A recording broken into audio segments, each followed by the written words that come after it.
આગામી 20 દિવસ દેશ સહિત ગુજરાત માટે આંકડા છે. લગભગ દેશના ઘણા ભાગોમાં તો વીજ પ્રપાત અને પવનનો તોફાનો 60 થી 70 કિલોમીટરની ગતિના ભૂભાગો પર થવાની શક્યતા રહે છે. જ્યારે આ મજબૂત પશ્ચિમ વિક્ષોભ દેશના ઉત્તરીય પર્વતીય પ્રદેશોમાં પણ આવવાની શક્યતા રહે છે. જેના કારણે ઉત્તર ભારતના હિમાલયના ટોચના ભાગો, પંજાબ, હરિયાણા, રાજસ્થાન, દિલ્હી કે રાજસ્થાનના ભાગો સુધીમાં તેની અસર થવાની શક્યતા રહે છે. શક્ત પવન તેમજ કરા પડવા અને મેઘ ઘટના થવી, ક્યાંક વીજ પ્રપાત થવો એ શક્યતા રહે છે. જોકે દેશના ઘણા ભાગોમાં તો વીજ પ્રપાતથી સાવધાન રહેવાનું પણ જે તે નિષ્ણાતોએ અથવા તો IMD આપી જાય છે કદાચ જે થવાનું છે ત્યાં. પણ ગુજરાતમાં જોવા જઈએ તો ઉત્તર ગુજરાતના ભાગોમાં સખ્ત પવનના તોફાનો સાથે આ સિસ્ટમ, મજબૂત સિસ્ટમ આવી રહી છે. લગભગ કેટલાક રાજસ્થાનના કેટલાક સંલગ્ન ભાગોમાં તો 60 થી 70 કિલોમીટર પવન ફૂંકાઈ શકે છે અને નીચેના ભાગમાં 50 થી 60 કિલોમીટરનો પવન ફૂંકાઈ શકે છે. કાચા મકાનના છાપરા ઉડાડી દે તેવી આ પવનની ગતિ હશે. એટલે હવે લગભગ ઉત્તર ગુજરાતના ભાગોમાં તેમજ પાટણ, બનાસકાંઠા, સાબરકાંઠા, અરવલ્લી, પંચમહાલ આ ભાગોમાં પણ કમોસમી વરસાદ થવાની શક્યતા રહે છે. જેની અસર છેક મધ્ય ગુજરાતના ભાગોમાં પણ થવાની શક્યતા રહે છે. ઉત્તર પશ્ચિમના ભાગો દેશના અને લગભગ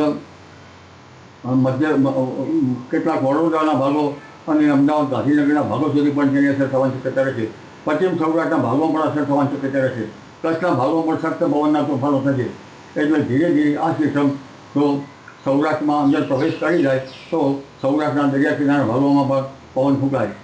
આ સિસ્ટમની અસર છેક અરબ સાગરના ભેજ અને ઉપરથી સિસ્ટમ છેક કેરળ સુધીમાં એની અસર રહેશે. એટલે દક્ષિણ જે બંગાળ સાગરની સિસ્ટમ જે અંદર હવાનો ભેજ આવી રહ્યો છે તેમાં આ મર્જ થવાની શક્યતા રહેતા દેશના ઘણા ભાગોમાં આંધીવંટોનું પ્રમાણ વધી શકે છે.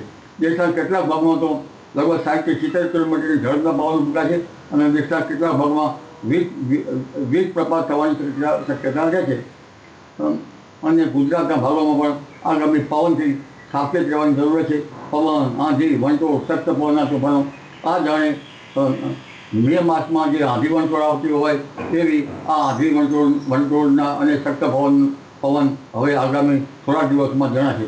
તારીખ 28મીથી આ લગભગ ઉત્તર ભારતમાં આ સિસ્ટમ પ્રવેશ કરશે અને ધીરે ધીરે 29, 30 અને ત્યારબાદ એપ્રિલની 3 તારીખ સુધીમાં આ સિસ્ટમ, મજબૂત સિસ્ટમની અસર થશે. માત્ર 3 તારીખ સુધીમાં નહીં, પણ તારીખ 5 તારીખની આસપાસ પણ એક પશ્ચિમ વિક્ષોભ લગભગ એપ્રિલમાં આવી રહ્યો છે અને એપ્રિલના આ પશ્ચિમ વિક્ષોભની પવનની ગતિ વધારે રહે છે. ત્યારબાદ તારીખ 8 થી 16માં પણ પશ્ચિમ વિક્ષોભની અસર થશે. એટલે એક પછી એક પશ્ચિમ વિક્ષોભ એપ્રિલ માસમાં આવતા મહત્તમ તાપમાન અને લઘુત્તમ તાપમાનમાં પણ કંઈક અસર થશે, ઘટાડો થવાની શક્યતા રહે છે.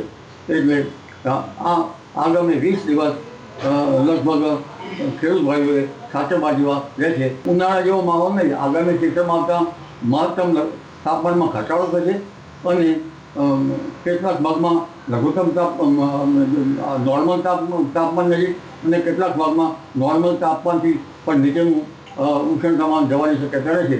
એટલે હવે ઉનાળાની અસર ઓછી થવાની શક્યતા રહે છે. પરંતુ ઉનાળાની અસર ભવિષ્યના ગર્તમાં કેવી છે તે તો હવે પછી જ ખબર પડશે.